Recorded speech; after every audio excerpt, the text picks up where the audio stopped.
Arjun तन्वीचा necklace बाहेर काढतो आणि सांगतो, हा नेकलेस तुझा आहे ना ग तन्वी. तन्वी एकदम पांढरी पडते आणि ती काहीच बोलायला तयार होत नाही. कल्पना लगेच अर्जुनच्या हातातलं नेकलेस घेते आणि म्हणते, तन्वी अगं हा नेकलेस तर तुझा आहे, त्यात काय सांगायचं, हे मलाच माहिती आहे.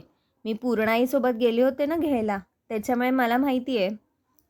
तन्वी म्हणते, नाही नाही, हा नेकलेस माझ्यासारखा दिसणार आहे, पण तो नेकलेस माझा नाही आहे. अश्विन म्हणतो, अगं मम्मा तू एवढ्या लगेच कसं सांगू शकतेस की हे नेकलेस खरंच तन्वीचं आहे.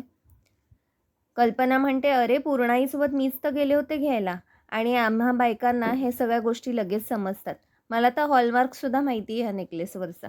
आता तन्वी पुरती तोंडावर पडली आहे. अर्जुन म्हणतो, तसं काय आहे ना डॅड, मी एका क्लायंटचे ब्लड रिपोर्ट चेक करायला एका क्लिनिकमध्ये गेलो होतो. तिथल्या एका लॅब असिस्टंटने मला हे नेकलेस दिलं. तन्वी म्हणते, पण तुमच्या सगळ्यांचा गैरसमज तर होऊच शकतो ना. अर्जुन म्हणतो, मलाही तसंच वाटलं, म्हणून मी आपल्या ज्वेलरकडून हे सगळं चेक करून घेतलं आधीच तू बोलायच्या. हा नेकलेस पूर्णाजीने तुझ्यासाठी खास बनवला होता, आठवतोय ना तुला. आता तन्वी चांगलीच गोत्यात पडलेली. तन्वी लगेच म्हणते, मी तुम्हाला सगळ्यांना हे सांगणारच होते, पण कोणत्या तोंडाने सांगू हेच समजत नव्हतं.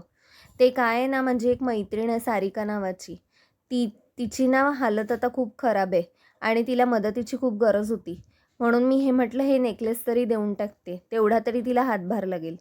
ही त्याच क्लिनिकमध्ये ॲडमिट आहे, पण तो हार तिकडेच चोरीला गेला. कदाचित त्या लॅब टेक्निशियनने तो चोरला असणार. अर्जुन म्हणतो, ठीक आहे, मी CCTV फुटेज बघतो, त्याच्यामधून सगळं कळेल. आणि ही जी कोण मैत्रीण आहे ना, तिला आत्ता फोन लाव, म्हणजे आपल्याला लगेच कळेल. तन्वी म्हणते, अर्जुन अरे का मी खोटं बोलेन, तुम्ही सगळे माझ्यावर विश्वास ठेवा ना. तन्वी म्हणते, अरे अश्विन, मी तुझ्याकडे पैसे मागितले होते, हे जे तो दिले असतेस ना तर हे सगळं घडलं नसतं आणि तो हार चोरीला नसता गेला. पण जाऊ दे, आता हार मिळाला आहे ना, बस त्याच्याशी मतलब आहे. कल्पना म्हणते, हो हो, सगळ्यांनी आता जेवायला बसूया.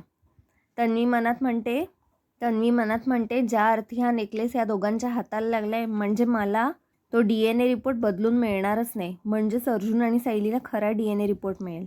आता काहीही करून मला हे सगळं थांबवायलाच हवं.